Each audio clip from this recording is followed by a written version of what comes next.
The office of the Deputy President DP Kindiki is once again under intense parliamentary scrutiny, not only over its soaring flight expenditure, but also over the absence of a mandatory audit committee, which lawmakers say may be at the heart of weak financial oversight.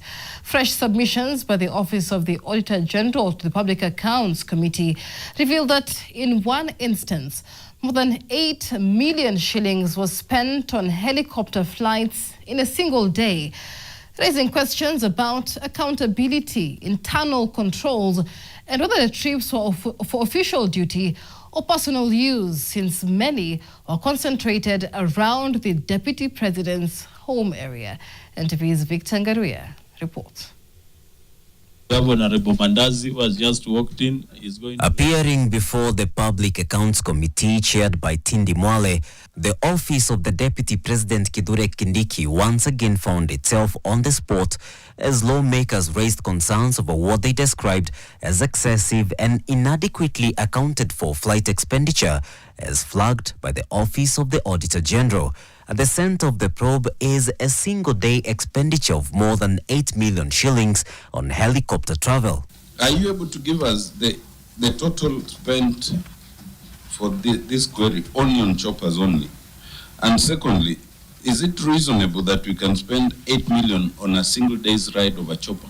The Auditor General also flagged several other instances where the office spent 3 to 4 million shillings per day.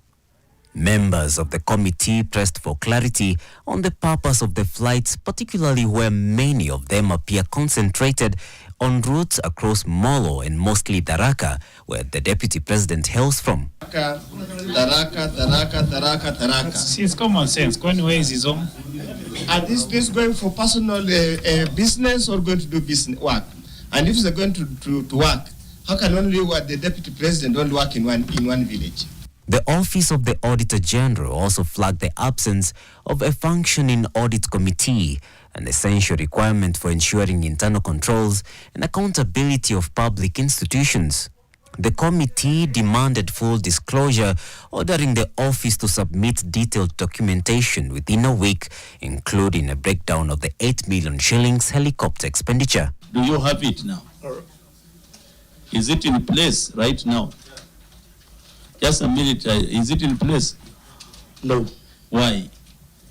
Why? Because if you have it, you'll not be sitting there. It will tell you mistakes before even the auditor points them out. In response, the Office of the Deputy President said it is working with the National Treasury to address budgetary constraints and reduce spending bills, adding that future strategies will be put in place to better manage expenditure.